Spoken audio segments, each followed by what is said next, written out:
Hello, my name is Sadie Lockhart, and I will be doing two sides from Bad Jews for the character of Daphna.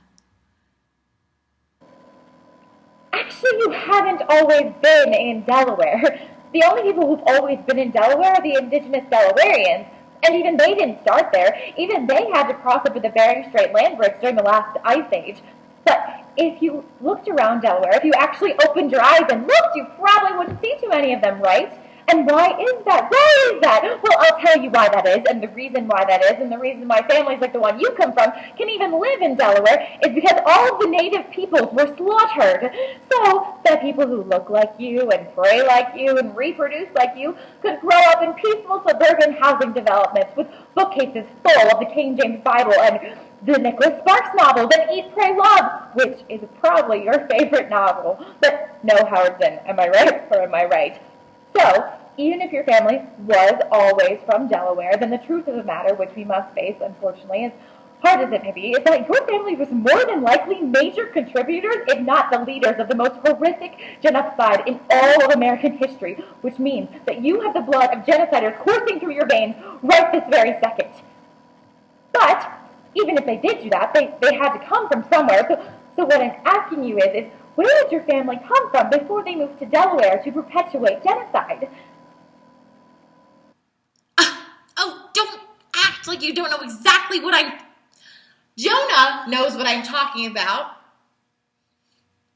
These inferior... I met Miyushi. Don't fuck with me. Inferior? Yes, Liam. Inferior. Do you know what inferior means?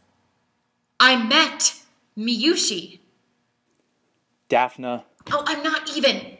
And then this one with a tattoo of a fucking treble clef on her calf the size of a tumor, which really does speak volumes about of a person who just wakes up one day and says, I wonder what I should do today. Oh, I know. I'll get an enormous treble clef needled into my skin. That'll be so beautiful. And this one who dresses like she was fucking conceived and live water birthed in a Talbots, and this one who, elephant in the room. Has anyone actually heard her sing? Were her professors deaf or just lazy? Either way, she spent God knows how much money in college and on private little voice lessons in Wilmington, only to go to 2 auditions before dumping that dream in a dumpster like an unwanted baby. All I'm saying is that anyone with eyes and an IQ above 60 can see as clear as day is that while you are an arrogant, smug, entitled little fuck, you do have options. You are smart. You're going to the University of Chicago. You come from all this money and it pains me to say it, but you're not completely atrocious looking. You could actually date a woman who was your intellectual equal, but instead you find these tepid little Bambi creatures to impose your hegemonical totalitarian regime on, even though you like to think you're this super sensitive, in touch, sensitized, dork chic Chicago grad student who's uber liberal and totally devoted to the preservation of little cultural studies, because studying Japan is definitely worthy of 5 years of intensive labor, but studying the Torah all of 10 minutes is only worthy of utter snide sniveling disdain.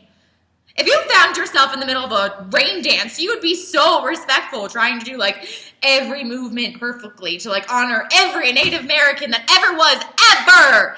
But if you found yourself in the middle of a hora, I've seen you in the middle of a hora, you look like you want to fucking die.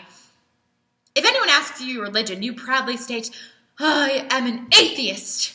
But the second anyone starts a little Israel-Palestine discussion, it's get me a stopwatch and let's count to 10 because it won't even take that long before I hear, as a Jew. Because then you're a Jew. But only when you can use it to bash all things Jewish, which, for whatever reason, makes you stand up a little taller, doesn't it? Puts a little pep in your step like you're so fucking enlightened. Even though you reek of fucking cliche. You haven't lit a menorah since the 90s, but hello! Facebook photos of you in a Santa Claus hat ho-hoing up next to the Christmas tree I put up in your apartment Which, for whatever reason, it actually looked like you kind of enjoyed wearing that crushed red velvet hat with the shitty white pom-pom on the end. Oh, or maybe it was just getting to stand under the mistletoe and smooch paper cut lips Melody. Amazing, dynamic, smart as shit Melody! The icon of your ideal woman.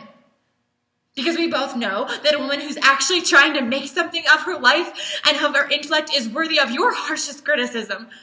But a woman with 0 career goals and 0.2 brain cells and less than no talent is a genuinely good person. You two must be so genuinely happy together. Spending time with her must be a scintillating experience. I had the chance to spend time with her this evening, and I really must say she does offer up a feast for the mind. I can only imagine the topics you two must cover in daily conversation. Subjects like how cute she looks in the bunny hill, or how cute she looks in her Secretary Talbot's outfit, or really, what it all comes down to is how nice it is to fuck an ethnic-free bush. Yes, Shlomo. You're right. Your girlfriends aren't inferior. You are. Thank you so much for your time.